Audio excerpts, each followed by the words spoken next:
విలక్షణమైన నటనకి పరిపూర్ణమైనటువంటి రూపం కోటా శ్రీనివాసరావు గారు. మహానటుడు, ఒక లెజెండరీ క్యారెక్టర్ యాక్టర్. మా ఇద్దరి నట ప్రస్థానం కూడా ఒకే సినిమాతో ప్రారంభమైంది. అది ప్రాణం ఖరీదు. అఫ్కోర్స్ ఇక్కడే నారాయణమూర్తి ఉన్నాడు. నారాయణమూర్తి కూడా ఆ సినిమాతోనే ప్రారంభమైంది అనుకోవచ్చు. సో సుదీర్ఘమైనటువంటి ఈ నట ప్రస్థానంలో మా అనుబంధం వెనవేసుకోవద్దు, అంతా ఇంత కాదు.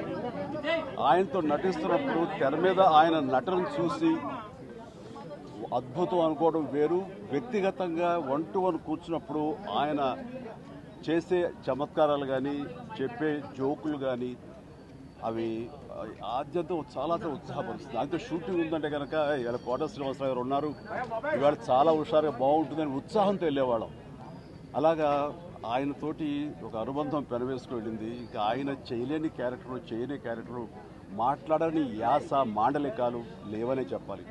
అంతగా పరిపూర్ణమైనటువంటి నటన. నాటక రంగం నుంచి వచ్చి సినిమా రంగంలో తనకంటూ ప్రత్యేకమైన స్థానం ఏర్పరచినటువంటి గొప్ప నటుడు.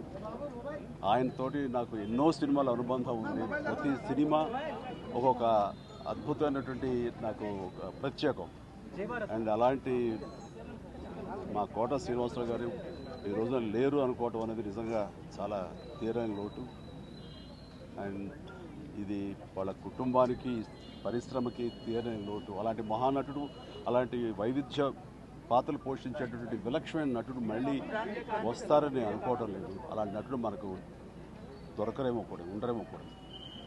అది ఎవరు పూర్తి చేయటువంటి చాలా భారీ నష్టం ఈ పరిశ్రమకి.